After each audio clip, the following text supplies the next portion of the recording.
So guys, we have completed till plasmodesmata, that is cytoplasmic bridge in a particular cell wall of a plant cell, a typical plant cell. And today we'll be talking about something called as cell membrane, जिसको हम plasma membrane के नाम से भी जानते हैं, जिसको हम लोग कभी कभार बायो मेम्ब्रेन के नाम से भी जानते हैं.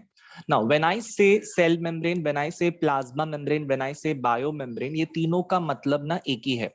तीनों का मतलब एक ही है. और ये तीनों के बारे में जब भी पूछा जाएगा तब आंसर आपका one short and sweet answer होना चाहिए. जैसे फॉर एग्जांपल सेल मेम्ब्रेन पूछा गया तो भी वही आंसर लिखना है, प्लाज्मा मेम्ब्रेन पूछा तो भी वही आंसर लिखना है, और बायो मेम्ब्रेन पूछा तो भी वही आंसर लिखना है. I repeat, cell membrane, plasma membrane, bio membrane, किसी का भी कुछ भी पूछा गया तो भी वही आंसर लिखना है. Just give me 1 minute. So guys, as I've discussed, I have already explained you plasmodesmata. I've already explained the cell wall. Cell wall is present in plant cell. Cell wall is absent in animal cell. तो ये हमने सारा discussion कर लिया है. But cell membrane ये वाला जो स्ट्रक्चर है, ये तुम्हारे दोनों सेल्स में होगा, चाहे वो प्लांट सेल रहे, चाहे वो एनिमल सेल रहे, चाहे वो बैक्टीरियल सेल रहे, चाहे वो तुम्हारा फंगस का सेल रहे, कोई भी सेल रहे, उसके पास अपना एक बाउंड्री, अपना एक मेम्ब्रेन होना ही चाहिए. सेल की बाउंड्री को या सेल के जो जो जो क्या बोलते हैं, सेल के एरिया को डिफाइन करने के लिए हमारे पास में क्या होता है, सेल मेम्ब्रेन होता है. सेल की बाउंड्री डिफाइन करने के लिए क्या होता है, सेल मेम्ब्रेन होती है. सेल मेम्ब्रेन के साथ साथ इसका और एक नाम है प्लाज्मा मेम्ब्रेन, इसको और एक नाम से जाना जाता है बायो मेम्ब्रेन. यहाँ पे बायो मेम्ब्रेन में ना डबल ए टाइप हुआ है गलती से, ये करेक्ट कर लीजिए. बायो मेम्ब्रेन में एक ही ए होता है, BIOMEMBRANE. मेम्ब्रेन की स्पेलिंग में डबल ए नहीं होता है. सो थोड़ा टाइपिंग मिस्टेक है, वो जरा क्लियर कर देना. Cell membrane, plasma membrane, bio membrane, ये तीनों का मतलब एक ही होता है. ये तीनों के तीनों जो है वो क्या करने वाले हैं, बेसिकली आपके सेल को एक बेसिक स्ट्रक्चर देंगे, एक बेसिक शेप देंगे. Is that clear everyone? Is that clear everyone? ना, ये जो तुम्हारी प्लाज्मा मेम्ब्रेन है, या ये जो तुम्हारी सेल मेम्ब्रेन है, या ये जो तुम्हारी बायो मेम्ब्रेन है, मैं एक ही नाम से उसको बुलाना चाहता हूं. ठीक है, ऐसे तीन तीन नाम से बार बार नहीं बुलाऊंगा, एक ही नाम से बुलाता हूं. चलो मैं इसको बुलाता हूं सेल मेम्ब्रेन. ठीक है. सो ये जो आपकी सेल मेम्ब्रेन है, ये बनती किससे है, ये बनती किससे है? ये बनती है तुम्हारे फॉस्फोलिपिड से. प्लीज लिख लो अपनी नोटबुक के अंदर, वेरी वेरी इंपॉर्टेंट एमसीक्यू. ये बनती किस चीज से है? ये बनती है फॉस्फोलिपिड से. क्या स्ट्रक्चर है? फॉस्फोलिपिड. क्या मॉलिक्यूल का नाम है? फॉस्फोलिपिड. फॉस्फोलिपिड मतलब लिपिड मॉलिक्यूल के साथ में अगर फॉस्फेट ग्रुप को जोड़ दो तो उसको हम लोग क्या बोलेंगे? Phospholipid. I repeat, lipid molecule के साथ में फॉस्फेट मॉलिक्यूल को जोड़ दो तो उसको हम लोग क्या कहलाएंगे? फॉस्फोलिपिड. तो हमारी सेल मेम्ब्रेन या फिर जो प्लाज्मा मेम्ब्रेन जो है वो भी हमारी फॉस्फोलिपिड से बनी हुई है. और फॉस्फोलिपिड के कितने लेयर पता है? 2 layers. How many layers guys? 2 layers of phospholipid. Now कैसे 2 लेयर्स मैं बताता हूं, यहां पे आपको ड्रॉ करके बताता हूं. फाइन, आपको मैं यहां पे ड्रॉ करके बताता हूं. क्या आपको यहां पे एक ऊपर वाला ये लेयर दिखाई दे रहा है जो मैं येलो कलर से दिखा रहा हूं, और नीचे वाला आपको ये लेयर दिखाई दे रहा है जो मैं वापस येलो कलर से दिखा रहा हूं? मतलब ये कितनी लेयर्स हो गई, कितनी लेयर्स हो गई? एक ऊपर की लेयर है और एक नीचे की लेयर है, हो गई ना 2? हो गई ना 2? which means what? The phospholipid is bilayer. Bilayer, bilayer. bi मतलब 2 लेयर. मतलब हम सबको पता है कि 2 लेयर से बनी हुई है, तो बायोलॉजी में 2 लेयर्स को क्या बोलते हैं हम लोग? Bilayer. Is that clear everyone? Phospholipid के बाय लेयर्स होने वाले हैं. बाय लेयर्स मतलब क्या? एक सेल मेम्ब्रेन 2 फॉस्फोलिपिड के लेयर से बनेगी. ध्यान से सुनो मैं क्या बोल रहा हूं. एक सेल मेम्ब्रेन 2 फॉस्फोलिपिड के लेयर से बनेगी. Done?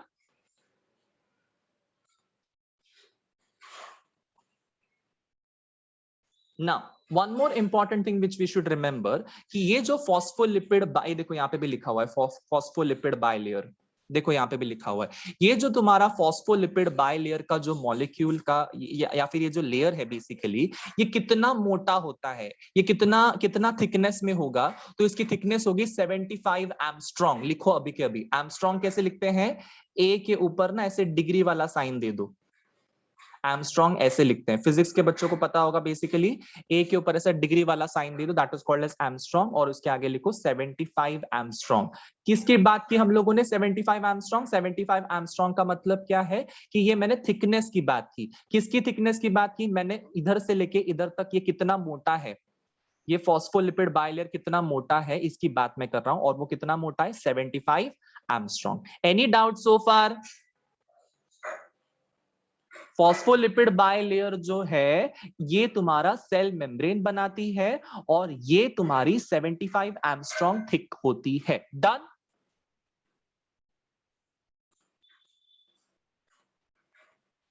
Understood everyone? Very good. Now ये जो तुम्हारी फॉस्फोलिपिड बाइलेयर है, इसमें ना अगर मैं एक मॉलिक्यूल को उठाऊं, ये देखो, अगर मैं एक मॉलिक्यूल को यहां पे उठाऊं, इस वाले में मॉलिक्यूल को उठा दूं और यहां पे जूम कर दूं, जूम, ये मैं जूम कर रहा हूं यहां पे, तो वो कुछ ऐसे दिखाई देगा। एक सर्कल है और उस सर्कल के नीचे ऐसे दो उसके टेल जैसा स्ट्रक्चर है। Can you all see this? There is one circle and उस सर्कल को लगकर ऐसे दो टेल्स लगी हुई है। हर एक फॉस्फोलिपिड का मॉलिक्यूल देखो, हर एक फॉस्फोलिपिड का मॉलिक्यूल, एक सर्कल है और सर्कल के नीचे टेल है, दो टेल्स है, चार पांच नहीं है, सिर्फ दो है, सिर्फ दो है, स्पेसिफिक है बहुत सारी चीजें। क्या क्या बोला मैंने? एक फॉस्फोलिपिड का जो मॉलिक्यूल है उसका मॉलिक्यूल का शेप कैसा है? एक सर्कल है, और उस सर्कल के नीचे आपको ऐसे दो टेल्स दिखाई दे रही है। डन?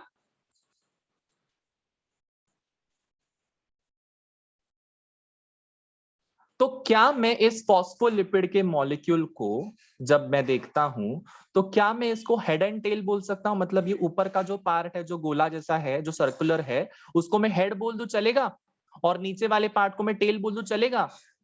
एब्सोल्युटली हम लोग बोल सकते हैं इस चीज को ऐसे। सो फॉस्फोलिपिड के पास में दो हिस्से होते हैं, दो पार्ट्स होते हैं। What are these two parts called as? The upper part which is circular is called as head, and the lower part which is hanging down is called as tail. ठीक है? So the upper part is called as head and the lower part is called as tail. So ऐसे तुम लोग यहाँ पे देख सकते हो कितने रिपीटेडली यहाँ पे अरेंज किए गए हैं सारे के सारे फॉस्फोलिपिड के मॉलिक्यूल। ऊपर का एक लेयर में अरेंज किए हैं और नीचे के भी एक लेयर में अरेंज किए हैं। ऐसे दो लेयर से बना हुआ है तुम्हारा फॉस्फोलिपिड बाय लेयर। ठीक है? Cell membrane is made up of phospholipid bilayer, ऐसे दो लेयर से बना हुआ है। Any doubt so far?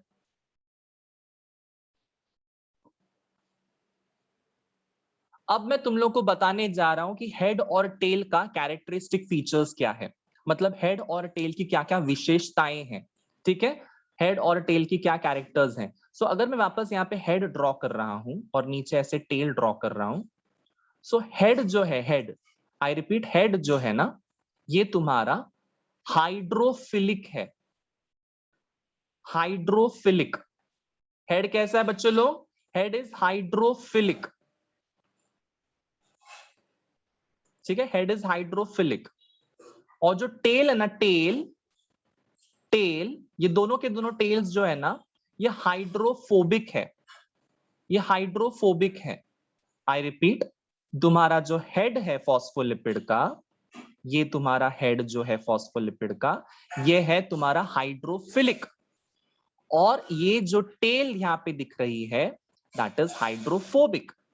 Head is hydrophilic and tail is hydrophobic. याद रहेगा सबको? Head hydrophilic, tail hydrophobic, head hydrophilic, tail hydrophobic. One last time, head hydrophilic, tail hydrophobic. Done? लिखते जाओ, साथ ही साथ में लिखते जाओ, ये सारे नोट्स बनाते जाना है आप लोगों को। Head is hydrophilic and tail is hydrophobic. Now why I am saying this philic and phobic? Philia का मतलब क्या है? जहां पे जो लोग केमिस्ट्री पढ़ते हैं उनको पता रहेगा फीलिया का मतलब क्या है। What is philia, what is philic? हम कब ये वर्ड यूज करते हैं, फिलिक या फिर philia? Any idea? Come on. Yes, very good Saloni. Phobic का मतलब होता है फियर। फोबिक का मतलब क्या होता है? फियर। हाइड्रोफोबिक मतलब किसका फियर? पानी का फियर। हाइड्रोफोबिक मतलब किसका फियर? पानी का फियर, लिख लो। वाटर फियरिंग, वाटर फियरिंग या फिर वाटर हेटिंग, वाटर फियरिंग या फिर वाटर हेटिंग, ठीक है। और अगर मैं बोलूं हेड इज हाइड्रोफिलिक मतलब उसको प्यार है पानी से, वो पानी के साथ में रिश्ता बना सकता है, वो पानी के साथ में बॉन्ड बना सकता है। मतलब अगर मैं फॉस्फोलिपिड का ये मॉलिक्यूल आपको वापस से बना के दिखाऊं तो इसका जो हेड वाला पार्ट है ये पानी से प्यार करता है, इसलिए उसको क्या कहा गया है? हाइड्रोफिलिक। और जो उसके टेल वाला पार्ट है, जो दोनों के दोनों टेल्स लटक रहे हैं ना उस हेड को लगकर, वो दोनों के दोनों टेल्स जो है वो हाइड्रोफोबिक है, मतलब ये पानी से बिल्कुल भी प्यार नहीं करते हैं, ये इनको डर है पानी से। They move away from the water. Any doubts?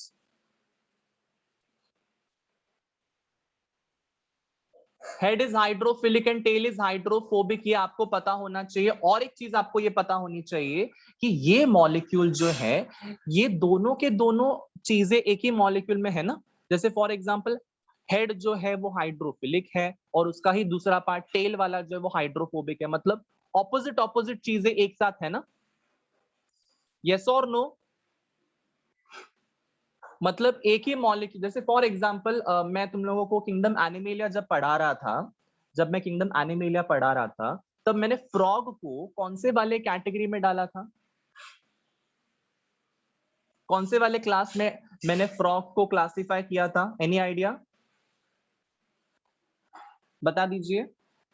Correct Vedanti, very good. Frog को मैंने एम्फीबियन के कैटेगरी में क्लासिफाई किया था, एम्फीबिया क्लास में मैंने उसको डाला था। ऐसा क्यों किया था वेदांती, सलोनी, स्नेहा, एवरीवन बता दीजिए।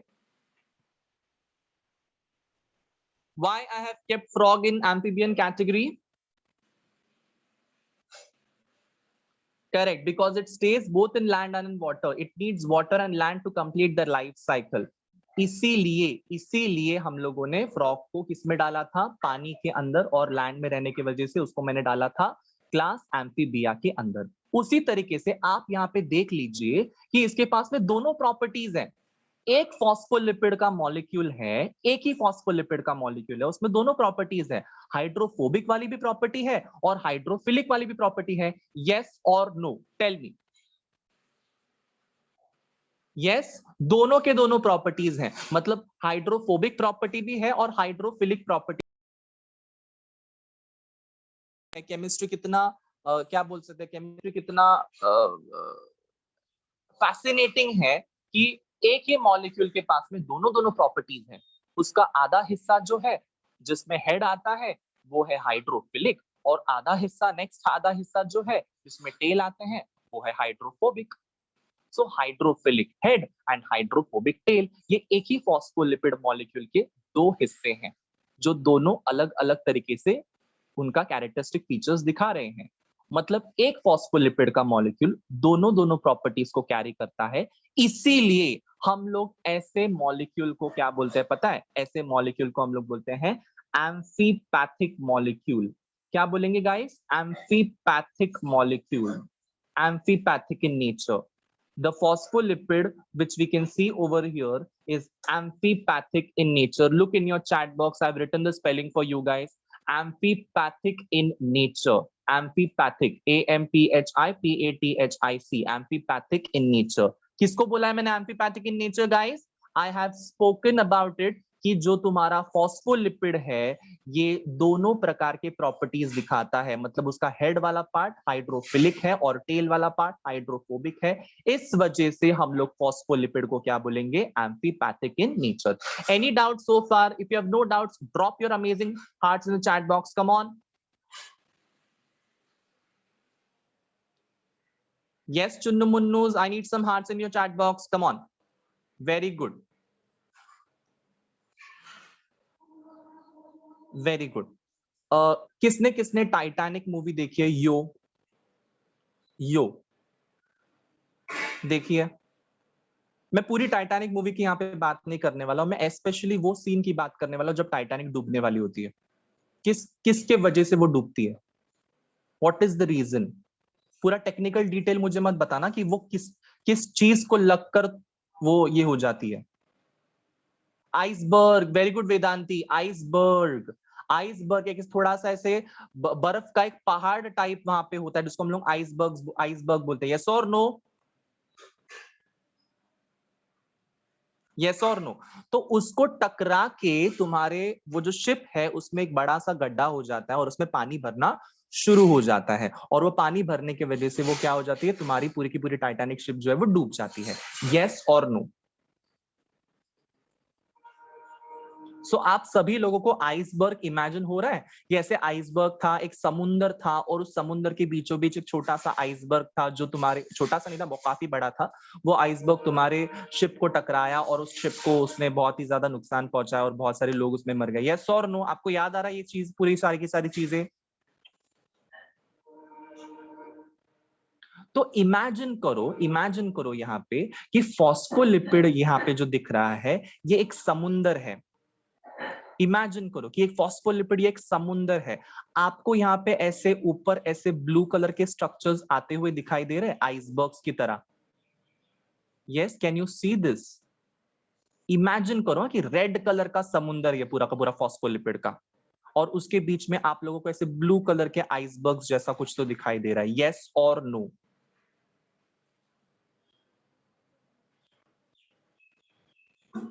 मुझे एक चीज चैट बॉक्स में बता दीजिए, क्या ये तुमको जो दिख रहे हैं ब्लू कलर के चीजें, ये बहुत ही सोच समझ के रखे हुए हैं या रैंडमली रखे हुए हैं?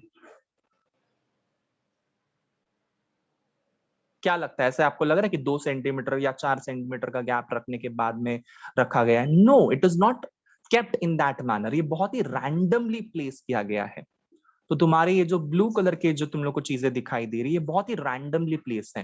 ये बार बार में ब्लू कलर की चीजें बोलने से अच्छा मैं इसको नाम दे देता हूं, इसका नाम है प्रोटीन। सो फॉस्फोलिपिड के बीच बीच में क्या होगा गाइस? प्रोटीन होने वाला है। क्या होने वाला है? Protein. Everybody in the chat box, what will be there in between phospholipids? Protein. क्या होने वाला है? प्रोटीन। फॉस्फोलिपिड एक समुंदर की तरह है और उस समुंदर के बीच में आपको आइसबर्ग्स की तरह प्रोटीन के मॉलिक्यूल्स दिखाई देंगे।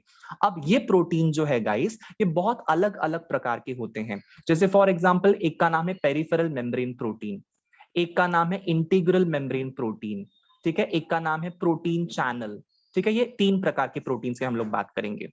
ठीक है, कौन से प्रोटीन है guys? Peripheral membrane protein, integral membrane protein and protein channel. ये 3 प्रकार के प्रोटीन्स का डिस्कशन अभी हम लोग इसी वक्त करने वाले हैं। बहुत सिंपल है, कुछ भी डिफिकल्ट नहीं है। पेरीफेरी का मतलब कौन मुझे समझाएगा? पेरीफेरी इंग्लिश वर्ड है पेरीफेरी, पेरीफेरी का मतलब समझाइए, या फिर पेरिफेरल का मतलब समझाइए।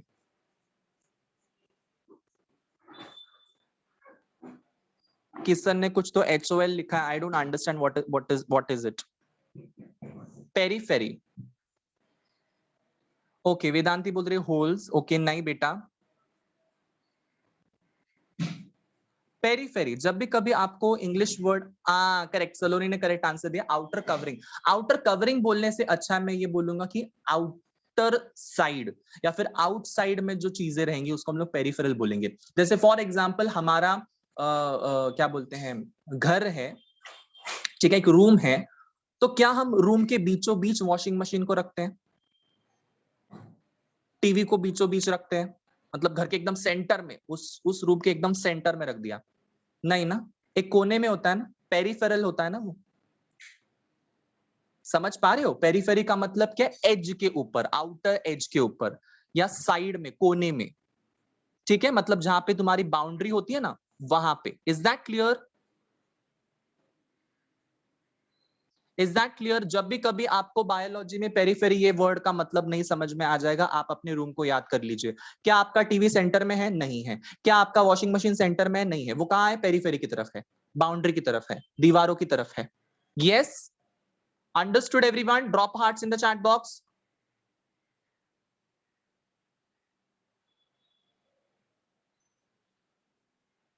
Very good.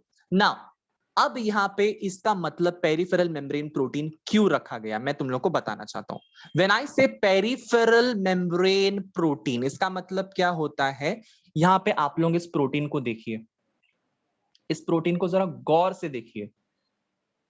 ठीक है, यहां पे मैं बना रहा हूं प्रोटीन को रेड कलर से।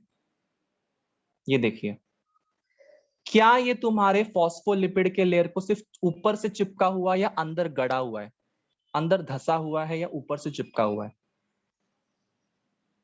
एक्सटर्नली चिपका हुआ है ना ये। ऐसा है क्या कि वो अंदर एकदम घुस गया है?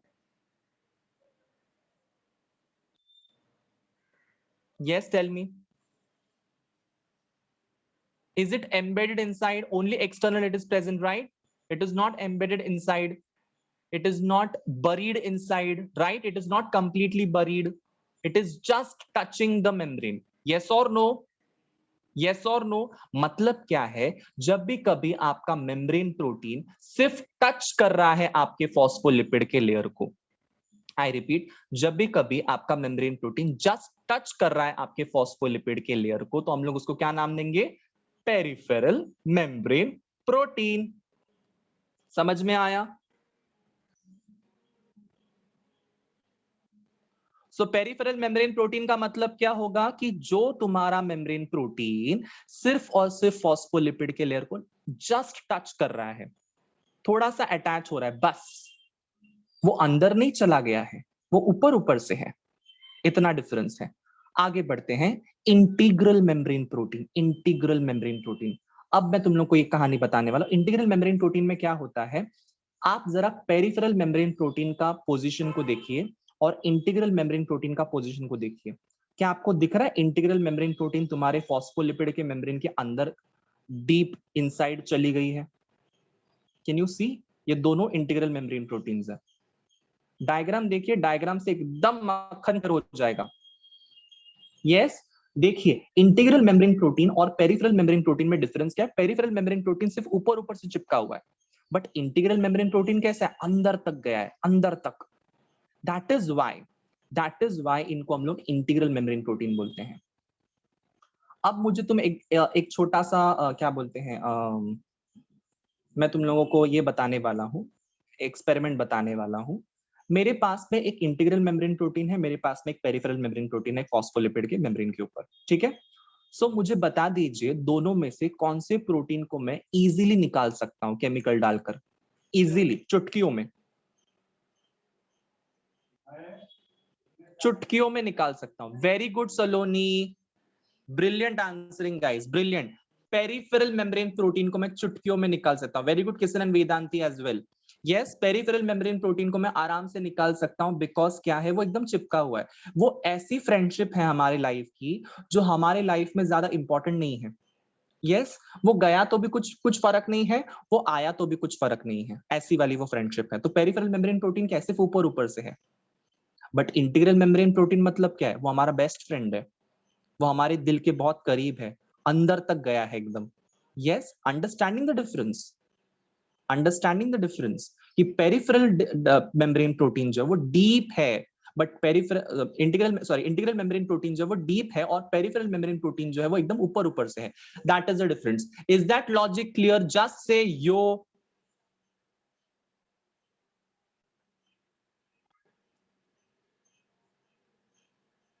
यस, अब आप लोगों को मैं बताने जा रहा हूं प्रोटीन चैनल के बारे में।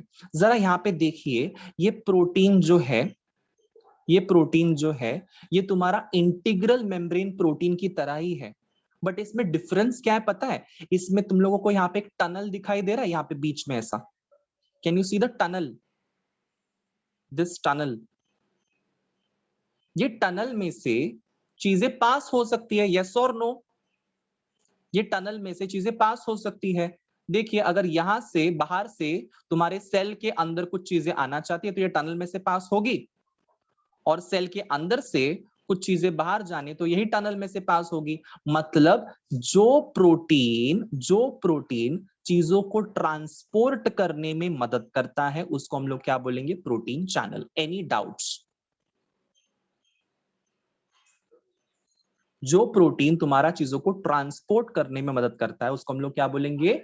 Protein channel. Once again I am repeating the whole three protein, तीनों के तीनों प्रोटीन्स को मैं रिपीट कर रहा हूं, ध्यान से सुनिए। पेरिफेरल मेम्ब्रेन प्रोटीन क्या है? It is just attached to the phospholipid membrane, it is just attached. ठीक है, ऊपर से अटैच्ड है और एक ही लेयर को अटैच्ड है, वो दोनों लेयर्स को अटैच नहीं है। But when it comes to your integral membrane proteins, it is situated deep inside the phospholipid membrane. Look at here,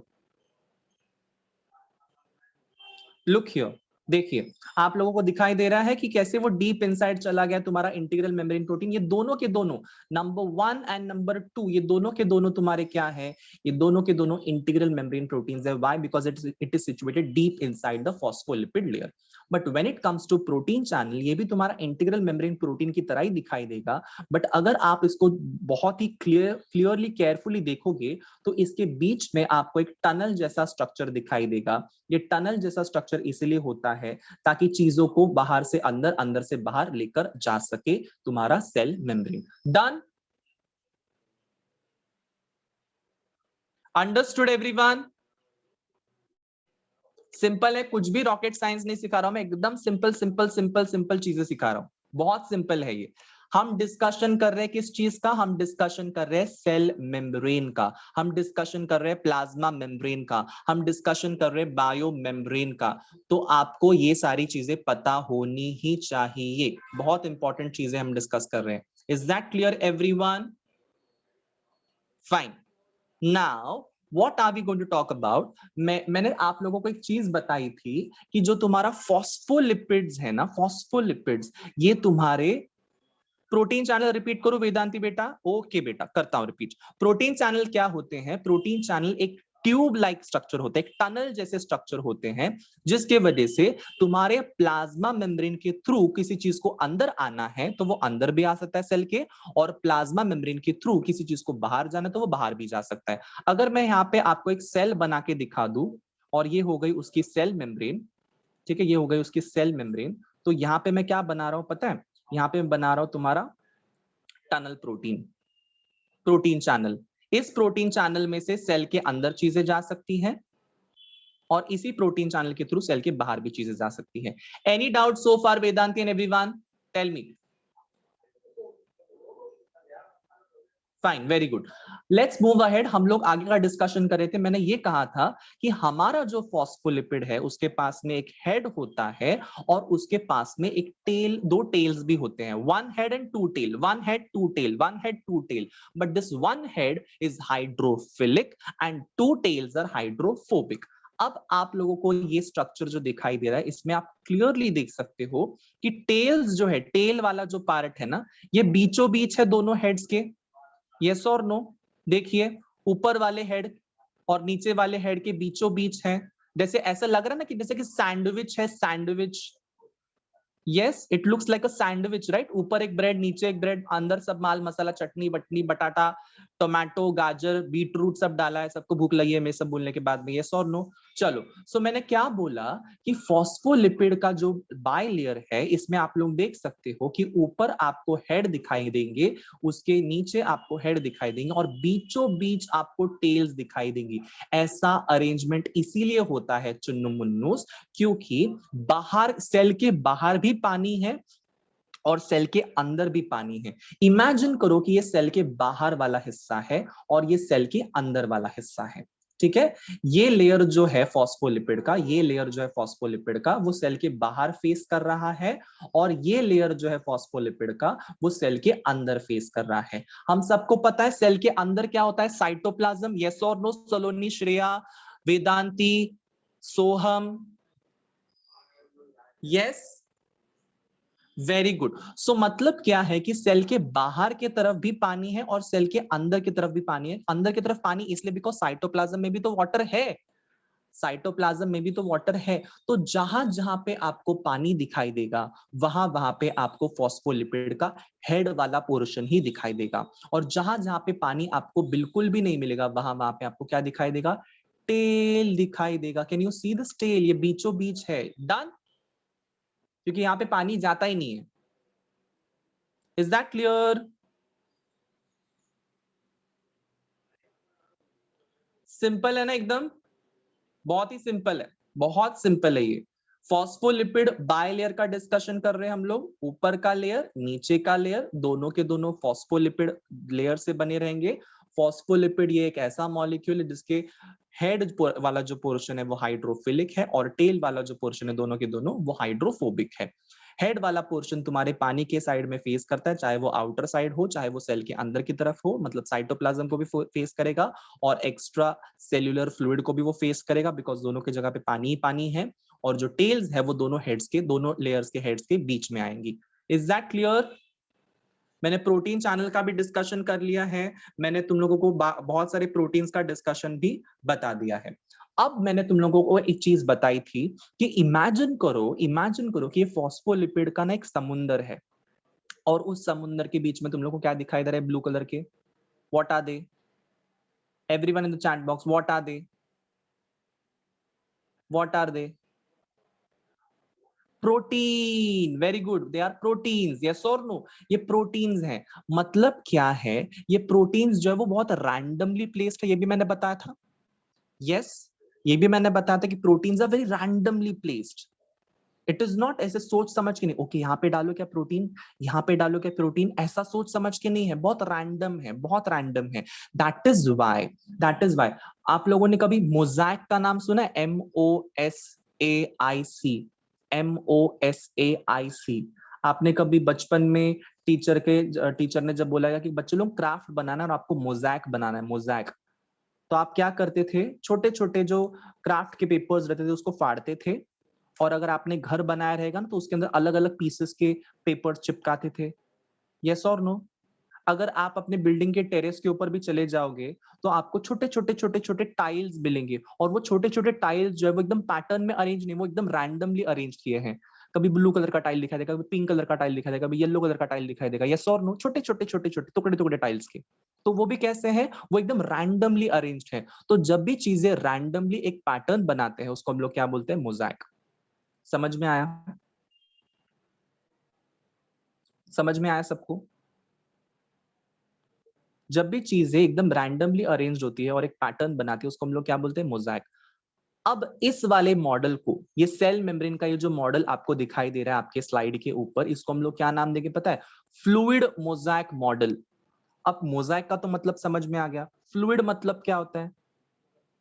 English word है फ्लूइड, FLUID। फ्लूइड मतलब क्या होता है? बता दीजिए। Correct, very good Saloni and Shreya, very good. Liquid substance या फिर liquid को हम लोग फ्लूइड बोलते हैं। तो उसी तरीके से अगर आप लोग माइक्रोस्कोप के नीचे इस प्लाज्मा मेम्ब्रेन को देखोगे ना तो ये ऐसे ना वेव की तरह हिलती रहेगी, वेव की तरह। वेव पता है ना सबको?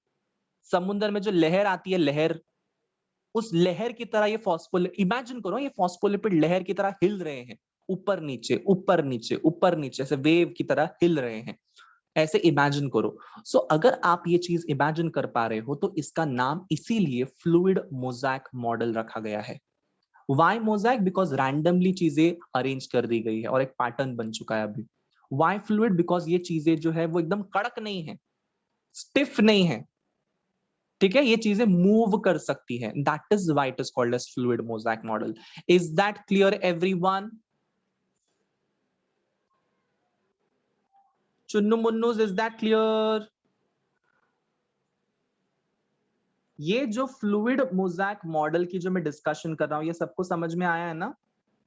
What is fluid mosaic model? हमारा जो प्लाज्मा मेम्ब्रेन है उसका मॉडल जो है that is called as fluid mosaic model. Shweta, थोड़ा स्पेलिंग मिस्टेक है, मोज़ैक की स्पेलिंग है MOSAIC, MOSAIC। फ्लूइड का स्पेलिंग बराबर है FLUID, ठीक है।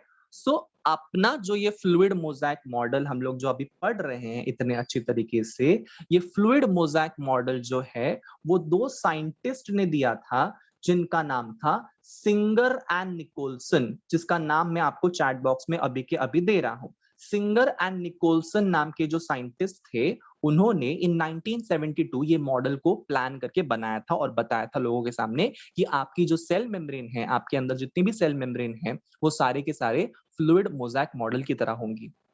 इस फ्लूइड मोज़ैक मॉडल में हमने क्या डिस्कस किया था कि उसमें फॉस्फोलिपिड्स होते हैं और बीचों बीच आपको क्या दिखाई देंगे? कुछ प्रोटीन के मॉलिक्यूल्स दिखाई देंगे। Any doubts? Drop a heart in the chat box.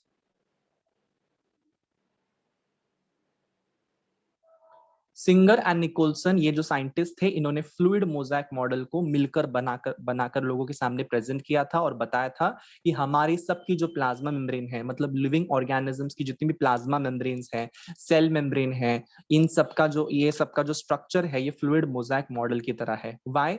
Because इसमें हम लोग देख पाते हैं कि ये ऐसे मूव होते रहती है कॉन्स्टेंटली, फ्लूइड की तरह, पानी की तरह बहते रहती है ये चीज, बहने की तरह दिखती है ये, इसीलिए इसको फ्लूइड बोला गया है। मोज़ेक इसलिए बोला गया है बिकॉज इसके बीचों बीच हम लोगों को बहुत सारे क्या दिखाई देंगे, प्रोटीन के मॉलिक्यूल्स दिखाई देंगे डिफरेंट डिफरेंट डेप्थ्स में। समझ में आया?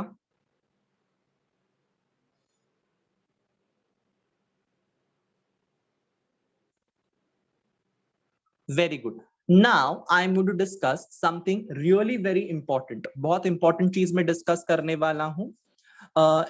आपने कभी ये सुना है कि सेल जो है वो चीजों को अंदर लेता रहता है और चीजों को बाहर भी भेजता रहता है? मतलब सेल के अंदर अगर कुछ चीजें चाहिए रहेंगी तो सेल क्या करेगा, प्लाज्मा मेम्ब्रेन को बोलेगा कि चल अभी चीजें अंदर भेज, और प्लाज्मा मेम्ब्रेन को बोलेगा कि ओके अभी मुझे चीज नहीं चाहिए तो बाहर भेज दे। आपने सुना होगा बहुत बार। यस। सो यही चीज हम लोग अभी डिस्कस करने वाले हैं। क्या डिस्कस करने वाले गाइस? कि प्लाज्मा मेम्ब्रेन जो है वो चीजों को अंदर और बाहर कैसे भेज रही है।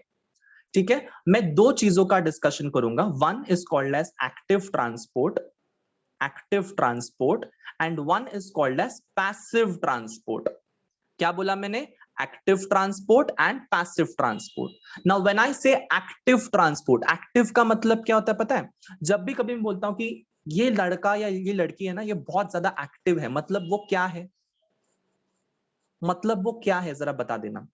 Whenever I say कि okay, Sneha is very active. Okay, Sohail is very active. What do you mean by Sneha is very active? What do you mean by Sohail is very active? Yes, active like directly doing the work. Okay, सलोनी ने बोला है। और कुछ अच्छे से इसको बताइए। Okay, दृष्टि ने बोला है गुड इन स्टडीज। ठीक है बेटा। Yes Shreya, very good, energetic, यही वर्ड मुझे चाहिए था। एक्टिव का मतलब क्या होता है? एनर्जी से भरा हुआ, एनर्जी से बहुत ही ज्यादा भरा हुआ इंसान, उसको हम लोग क्या बोलते हैं? एक्टिव इंसान। ठीक है, मतलब उसको जब भी कुछ भी हम लोग बोलेंगे ना कि अरे तुझे ये करना है, वो बोलेंगे हाँ हाँ कर देंगे, एक्टिव, एकदम एक्टिव। मतलब क्या है कि जब मैं कहता हूं कि एक्टिव प्रोसेस है, मतलब वहां पे एनर्जी का इस्तेमाल करना होगा। और जब मैं कहता हूं कि पैसिव प्रोसेस है, मतलब क्या है, वहां पे एनर्जी का इस्तेमाल नहीं भी किया तो भी वो प्रोसेस हो रही है। Is that clear? Active process मतलब कौन सी प्रोसेस? जहां पे हमको जबरदस्ती एनर्जी लगानी पड़ती है, जबरदस्ती एनर्जी लगानी पड़ती है वो प्रोसेस को करने के लिए। और पैसिव प्रोसेस मतलब वो प्रोसेस जिसमें एनर्जी लगाने की कोई भी आवश्यकता नहीं, फिर भी वो प्रोसेस नॉर्मली होती रहेगी। जैसे फॉर एग्जांपल, अगर मैं पानी को एक बड़े से हाइट से नीचे गिरा दूं तो पानी अपने आप विदाउट एनी एनर्जी नीचे चला जाएगा, यस और नो? मुझे एक्स्ट्रा धक्का वक्का मारना पड़ेगा क्या? नहीं ना, पानी को मुझे ऊपर से नीचे गिराना तो वो अपने आप चला जाएगा, अपने आप, अपने आप। बट अगर मैं एक चढ़ान है एकदम ऐसे ऊपर ऊपर चढ़ना है हम लोगों को, और नीचे से मुझे ना एक बैलगाड़ी को धक्का मारना है, या मान के चलो एक गाड़ी को धक्का मारना है, बैलगाड़ी को मारो गोली, गाड़ी को धक्का मारना है, तो हमको ताकत लगेगी? लगेगी ना? मतलब क्या है कि अगर मैं किसी भी चीज के ऑपोजिट कुछ करना चाहूंगा तो मुझे ताकत लगेगी? यस और नो? मतलब चढ़ान है तो मैं ग्रेविटी के अगेंस्ट काम कर रहा हूं, मतलब मुझे वहां पे ताकत लगेगी। बट जब मैं ग्रेविटी के साथ में काम कर रहा हूं तो मुझे ताकत की कोई जरूरत नहीं है। यस और नो? सिंपल साइंस है, सिंपल, कुछ लॉजिक नहीं है, कुछ कुछ ऐसे बहुत बड़ा मैं क्या क्या ही सिखा रहा हूं, ऐसा कुछ नहीं है, बहुत सिंपल चीजें हैं। क्या बता रहा हूं मैं? कि अगर मुझे पानी ऊपर से नीचे फेंकना है तो अपने आप पानी नीचे जाएगा, मुझे कोई एनर्जी लगाने की जरूरत नहीं है। बट उसी का उल्टा, अगर मैं नीचे से किसी चीज को धक्का मारकर ऊपर लेकर आ रहा हूं, मतलब वहां पे मुझे एनर्जी लगानी पड़ेगी। मतलब यहाँ पे मैं एक सिंपल सी चीज बताना चाहता हूं कि अगर यहाँ पे ये आउटसाइड वाला पार्ट है तुम्हारे सेल का, ये आउटसाइड वाला पार्ट है और ये सेल के इनसाइड वाला पार्ट है। ठीक है, ध्यान से सुनो, मैं जो चीजें बोल रहा हूं बहुत इंपॉर्टेंट है, बहुत इंपॉर्टेंट है। ठीक है, ये आउटसाइड वाला पार्ट है और ये इनसाइड वाला पार्ट है। आउटसाइड वाला पार्ट की जगह पे मैंने ओ लिखा हुआ है, इनसाइड वाले पार्ट की जगह पे मैंने आई लिखा हुआ है। सो अगर मुझे चीजों को बाहर से अंदर लाना है या अंदर से बाहर भेजना है, तो मेरे पास ना सिर्फ दो ही प्रोसेसेस हैं। एक को मैं कहता हूं एक्टिव प्रोसेस, एक को मैं बोलता हूं पैसिव प्रोसेस। इतना सबको समझा? अंदर से चीजें बाहर आनी है या बाहर से चीजें अंदर जानी है। ठीक है, तो हमारे पास में सिर्फ दो ही प्रोसेस है। एक है तुम्हारा एक्टिव ट्रांसपोर्ट और दूसरा है तुम्हारा पैसिव ट्रांसपोर्ट। ट्रांसपोर्ट समझते हो? ट्रांसपोर्ट, एक जगह से दूसरी जगह पे चीजों को भेजना, that is called as transport. तो अगर मॉलिक्यूल बाहर से अंदर आ रहा है या अंदर से बाहर जा रहा है, तो वो क्या तो एक्टिव ट्रांसपोर्ट से जाएगा या तो वो पैसिव ट्रांसपोर्ट से जाएगा।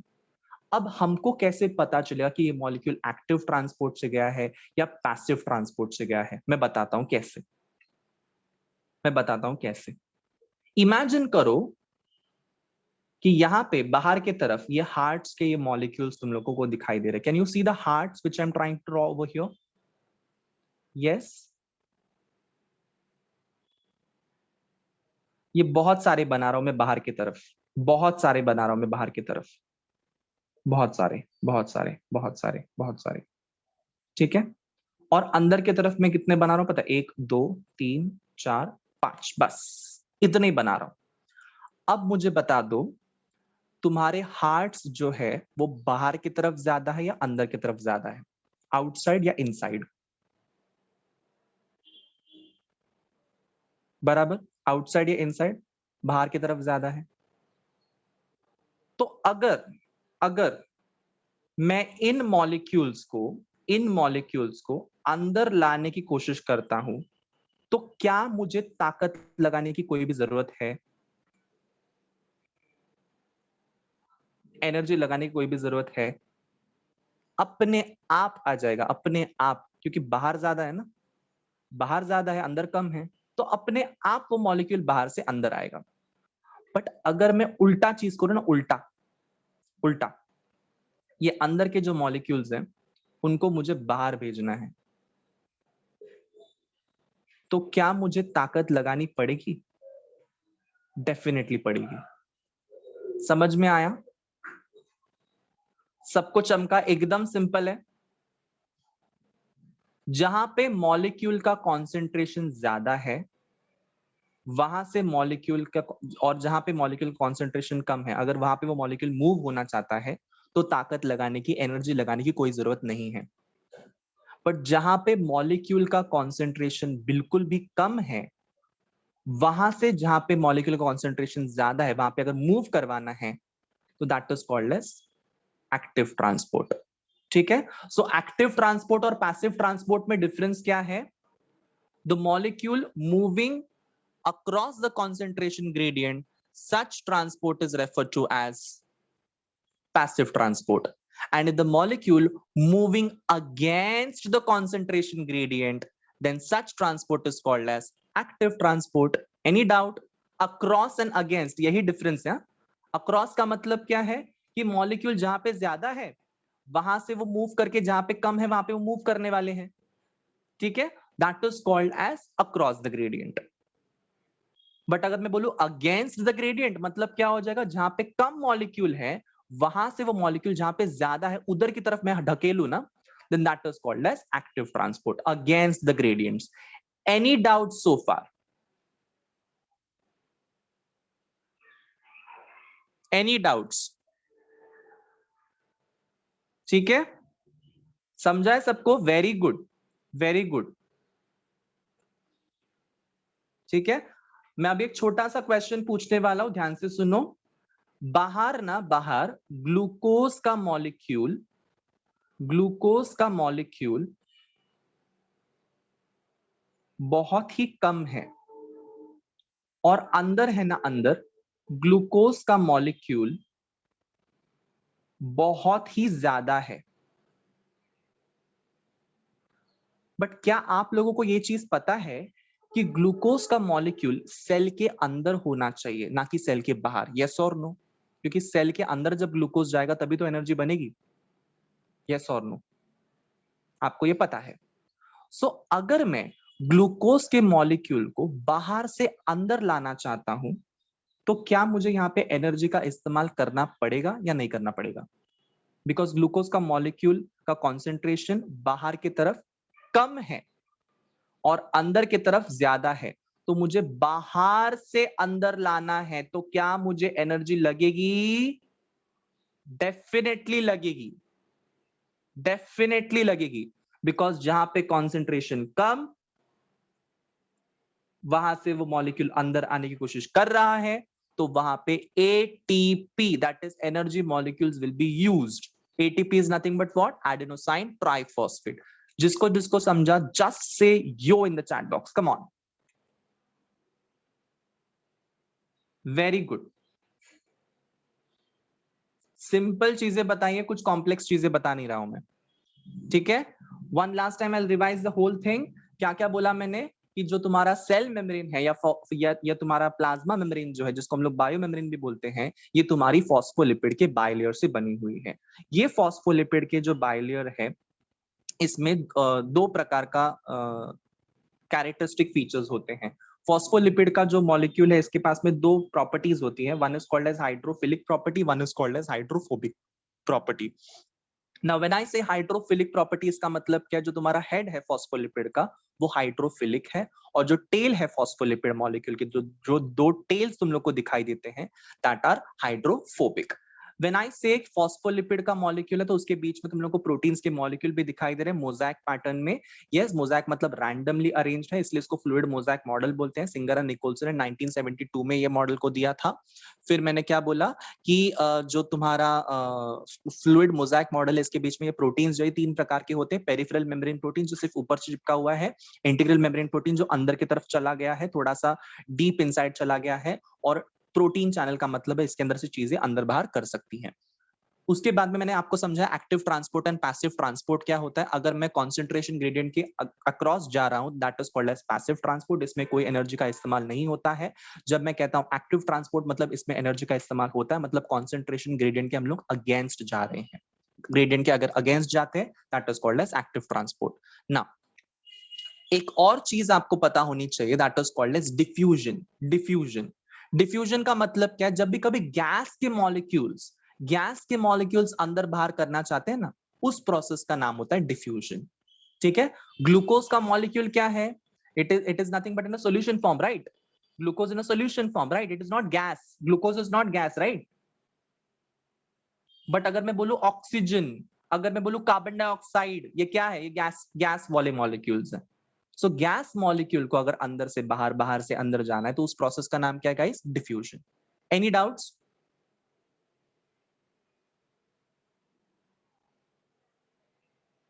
और ये जो हो रहा था ना, मॉलिक्यूल का मूवमेंट, बाहर से अंदर ग्लूकोज मॉलिक्यूल जा रहे थे, अंदर से बाहर ग्लूकोज मॉलिक्यूल जा रहे थे, या फिर कोई भी मॉलिक्यूल जा रहा था, उस प्रोसेस का नाम है ऑस्मोसिस।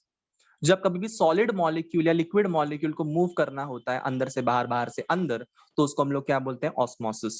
उस ऑस्मोसिस के दो प्रकार होते हैं, one is called as active transport, one is called as passive transport. Active transport में एनर्जी लगती है, पैसिव ट्रांसपोर्ट में एनर्जी नहीं लगती है। ठीक है? मॉलिक्यूल्स को अंदर बाहर करने के लिए। नाउ व्हेन आई से डिफ्यूजन, ये डिफ्यूजन ये सिर्फ और सिर्फ तुम्हारे गैसियस मॉलिक्यूल्स में होता है, जैसे कि for example carbon dioxide and oxygen. Any doubts? If you have no doubts, drop hearts in the chat box. Come on.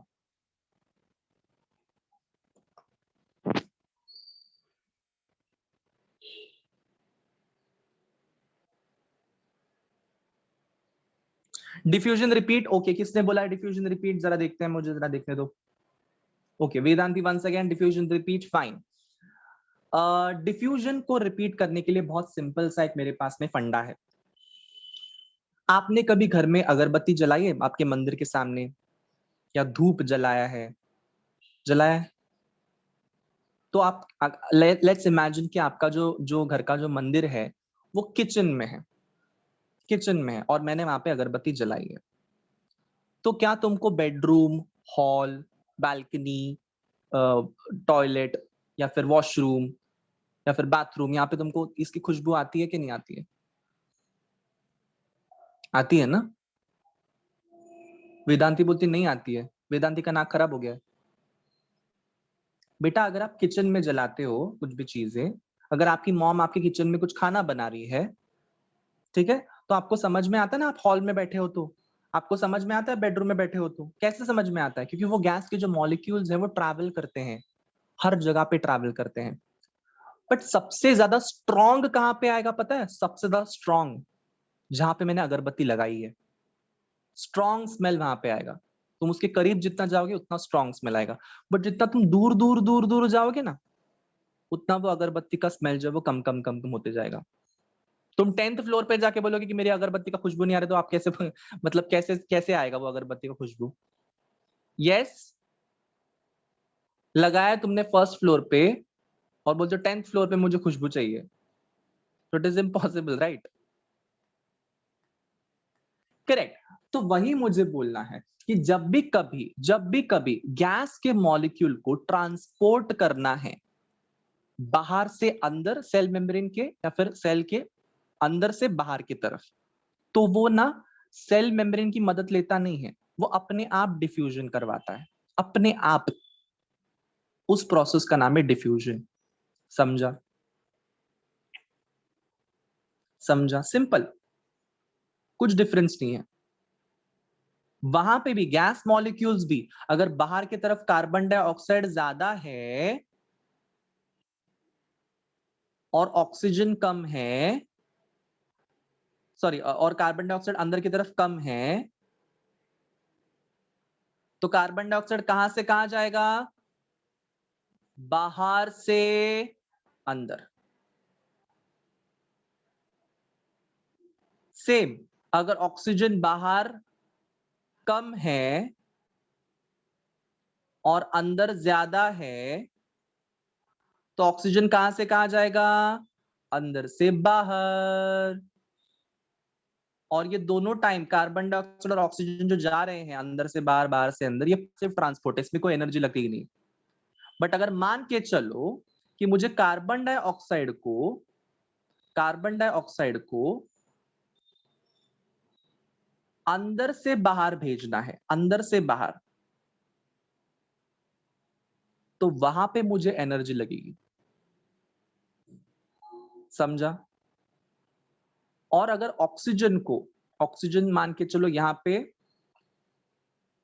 कम है और ऑक्सीजन यहां पे ज्यादा है अंदर की तरफ, तो अगर बाहर से ऑक्सीजन अंदर आना चाहता है तो यहां पे एनर्जी नहीं लगेगी। मतलब बेसिकली यही चीज है कि मॉलिक्यूल का कॉन्सेंट्रेशन अगर कहीं पे भी ज्यादा है, वहां से वो मॉलिक्यूल जिस डायरेक्शन में मूव करता है जहां पे कॉन्सेंट्रेशन कम है, तो वहां पे एनर्जी नहीं लगेगी। बट अगर मेरे पास में मॉलिक्यूल का कॉन्सेंट्रेशन ही कम है और वहां से वो मूव करना चाहता है हायर कॉन्सेंट्रेशन के यहां पे, तो वहां पे तो एनर्जी लगेगी ना बॉस। समझा? चाहे वो डिफ्यूजन रहे चाहे वो ऑस्मोसिस रहे। Active transport, passive transport. Active transport energy लगेगी, passive transport no energy. Energy मतलब कौन? ATP. Done? Yes Shweta, ask your doubt. Sir osmosis और डिफ्यूजन में क्या डिफरेंस है? ऑस्मोसिस और डिफ्यूजन में सिर्फ एक ही डिफरेंस है कि ऑस्मोसिस में सेमी परमिएबल मेम्ब्रेन का इस्तेमाल किया जाता है। लिखो अभी के अभी सब लोग, osmosis is going to use semi permeable membrane. मतलब मान के चलो कि एक पर्दा है, एक कर्टन है, और इस कर्टन के थ्रू अगर मॉलिक्यूल पास हो रहा है, देन हम उस प्रोसेस का नाम बोलेंगे ऑस्मोसिस। और अगर बोलूं कि यहाँ पे कर्टन है ही नहीं और सीधा सीधा मॉलिक्यूल पास हो रहा है, देन उस प्रोसेस का नाम है डिफ्यूजन। ठीक है? सो यहाँ पे ये पर्दा है ना, ये सेल मेम्ब्रेन का पर्दा है, इस पर्दे के थ्रू अगर मॉलिक्यूल जा रहे हैं अंदर या बाहर, तो वो कहलाएगी ऑस्मोसिस। बट गैस मॉलिक्यूल को पर्दा रहे ना रहे उसको कुछ फर्क नहीं पड़ता है, वो तो ऐसे ही जाना है अंदर बाहर। तो गैस मॉलिक्यूल हमेशा डिफ्यूजन से जाएंगे और सॉलिड एंड लिक्विड मॉलिक्यूल हमेशा ऑस्मोसिस से जाएंगे। Any doubts?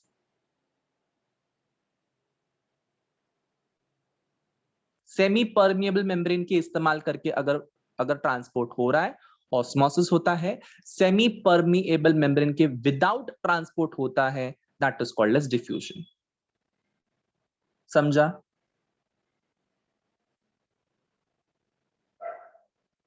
ओके, नाउ हमारा जो नेक्स्ट टॉपिक है उसमें मैं सेल ऑर्गेनल्स को डिस्कस करने वाला हूं। किसको डिस्कस करने वाला हूं? Cell organelles. Now when I say cell organelles, इसका मतलब क्या होता है? हमारे बॉडी के अंदर आपको पता है किडनी है, लिवर है, ब्रेन है, देन तुम्हारा पैनक्रियाज है, थायराइड है, थाइमस है, इतने सारे ऑर्गन्स हैं।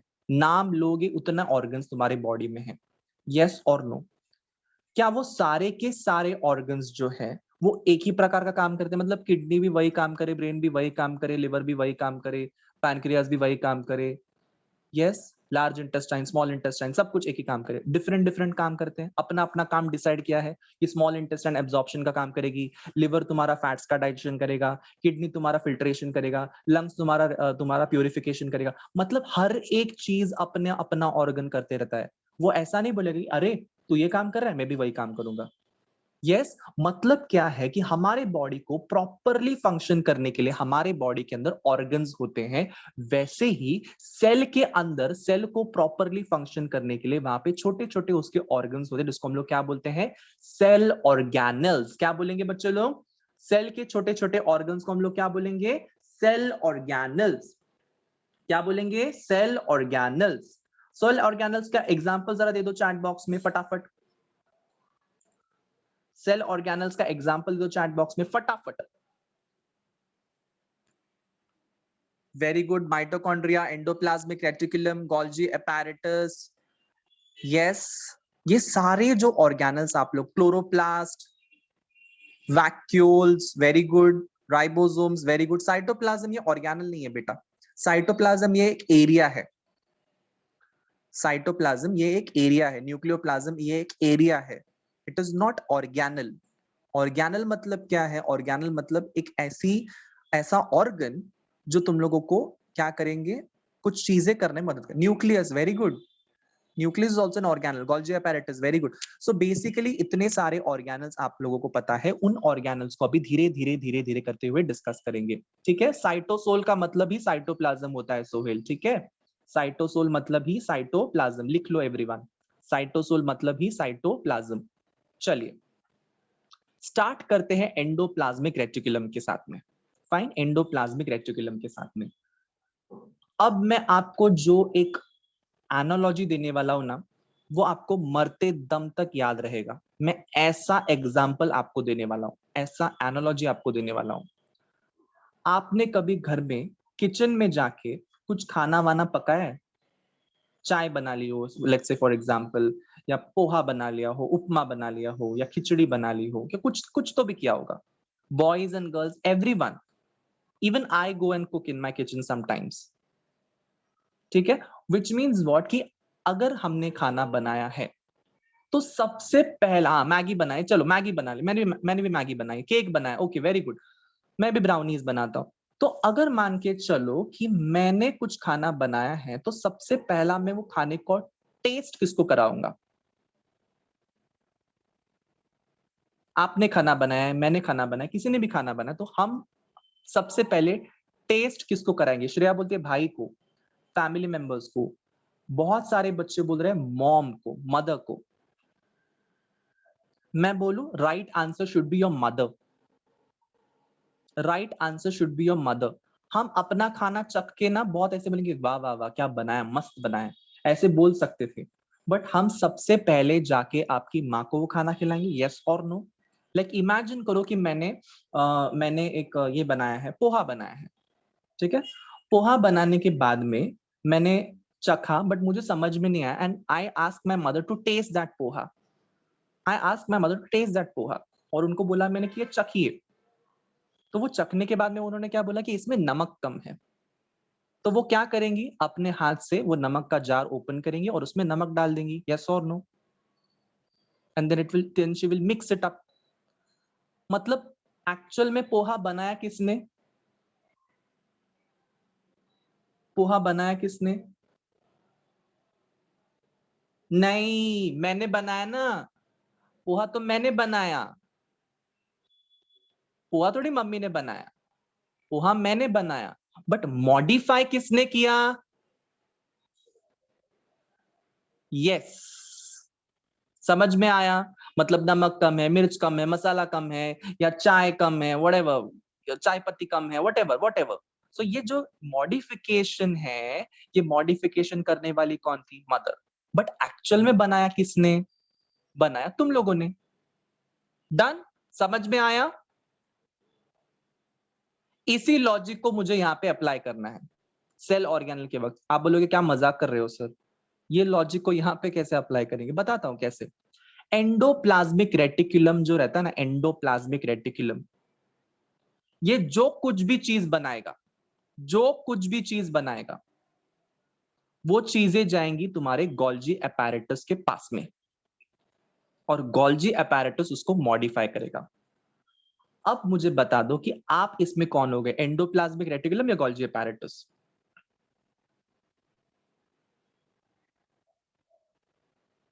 हम सब कौन है यहाँ पे? Endoplasmic reticulum. और हमारी सबकी मदर्स क्या है यहाँ पे?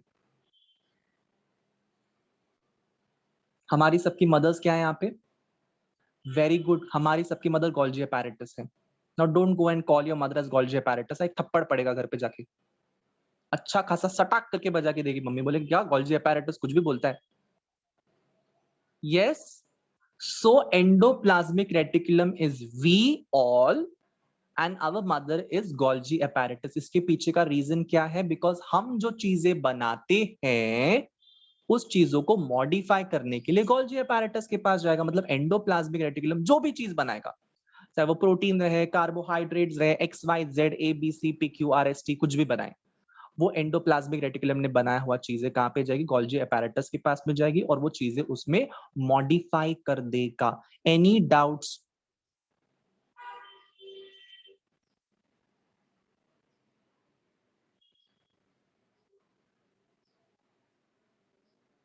Fine, very good.